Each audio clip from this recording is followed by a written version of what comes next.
साहब का अपमान नहीं सहेगा हिंदुस्तान।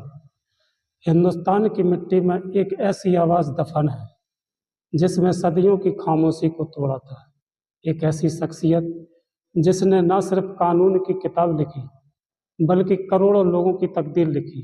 लेकिन आज जब हम कहीं मूर्ति को खंडित होते देखते हैं या महापुरुषों के प्रति नफरत के बोल सुनते हैं तो सवाल बाबा साहब के अपमान का नहीं बल्कि हमारी खुद की नैतिकता और राष्ट्रभक्ति पर उठता है। क्या हम वाकई उस भारत के लायक बन पाए जिसका सपना डॉक्टर भीमराव अंबेडकर ने देखा था? बाबा साहब एक ऐसा नाम जो दुनिया के सबसे शिक्षित व्यक्तियों की सूची में सबसे ऊपर आता है। अपमान उन्हें भी झेलना पड़ा था, स्कूल के बाहर बैठकर पढ़ने से लेकर पानी के लिए तरसने तक। लेकिन उन्होंने पत्थर का जवाब पत्थर से नहीं बल्कि अपनी शिक्षा से दिया। उन्होंने सिखाया कि अपमान का सबसे सटीक उत्तर अपनी योग्यता को इतना ऊंचा कर लेना कि दुनिया झुकने पर मजबूर हो जाए। उन्होंने किसी एक वर्ग के लिए नहीं बल्कि महिलाओं के अधिकारों के लिए, मजदूरों के सम्मान के लिए और हर भारतीयों की समानता के लिए अपना जीवन न्यौछावर कर दिया।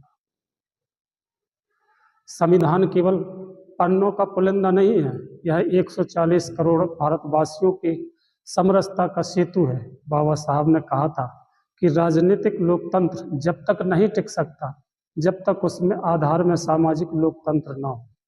मूर्तियां तोड़ने वाले शायद यह भूल जाते हैं और पत्थर की तो मूर्तियों को नुकसान पहुंचा सकते हैं, लेकिन उस विचार को कैसे मारोगे जो इस देश की धड़कन में बसा है। बाबा साहब ने हमें जोड़ना सिखाया, तोड़ना नहीं। समरसता का अर्थ यह है कि हम एक दूसरे की पहचान का सम्मान करें और राष्ट्र की प्रगति के लिए कंधे से कंधा मिलाकर चलें। आज वक्त है यह संकल्प लेने का कि हम बाबा साहब का सम्मान केवल नारों से नहीं बल्कि उनके आचरण, उनके विचारों से करें। उनका असली सम्मान मूर्ति की सुरक्षा नहीं बल्कि उनके द्वारा दिए गए शिक्षित बनो, संगठित रहो और संघर्ष करो के मंत्र को अपनाएं।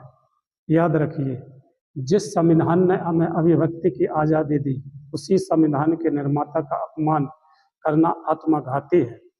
आइए जाति और नफरत की दीवारों को गिराकर एक ऐसे भारत का निर्माण करें जहां हर नागरिक का सम्मान सुरक्षित हो, क्योंकि जब बाबा साहब का सम्मान सुरक्षित होगा तभी हिंदुस्तान का गौरव अक्षुण्ण रहेगा।